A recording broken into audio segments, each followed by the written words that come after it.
So in this video, we'll talk about how we can use the SLS teacher edition automation script that is written in Playwright. So it is scripted very cleverly. If you need any help, you can the README file. So what we need to do now is go to the distribution and then click on the correct operating system. In this case, is this file. And then it will prompt you to save it somewhere. So for simplicity, we just put it at the desktop. So in the desktop, I already have a copy.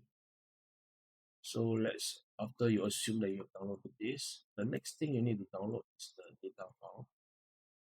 Because the data file is like how to instruct RPA in this case to do the automation to what kind of data. So in other words, you will try to find this particular email as the first attempt in SLS.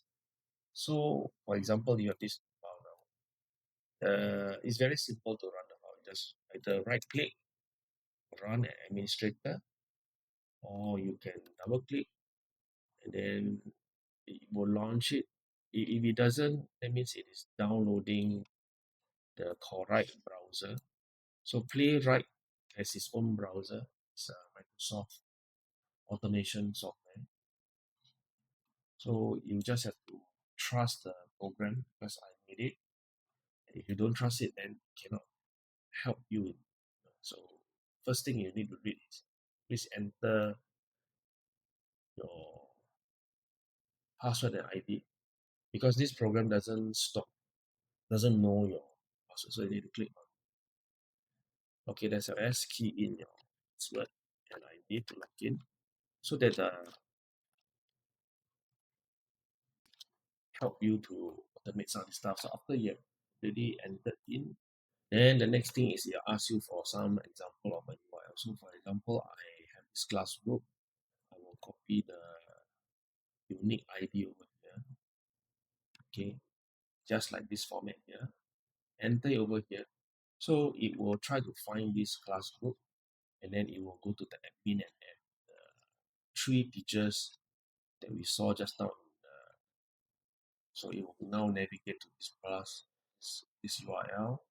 Then you'll look for Lawrence B, and then you will try to click on the start waiting and clicking on the student, which is this button here. Then it automatically add by itself. So it will go to the all teachers tab. All automatically is keying in, as you can see as I narrate this with you. You can see it's actually syncing up with the information over here on the left. And Lawrence Wee is not added to the class. Yep, correct. Then you will continue to navigate and find the next user that you have to find in the CSV file, which is the data of which this information is being extracted. And you can see that we will now wait for the drop-down menu to appear. So the complexity of creating this has already been solved. I have created it. Now the issue is you just need to download it and use it on your own and follow the instruction. So it has made to a point where it's tremendously easy to use it.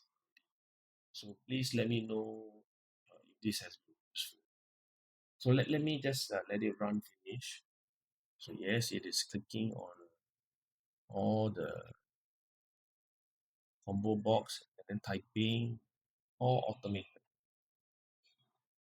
because it is able to automate all these steps. Excel data. So you double click on the data file.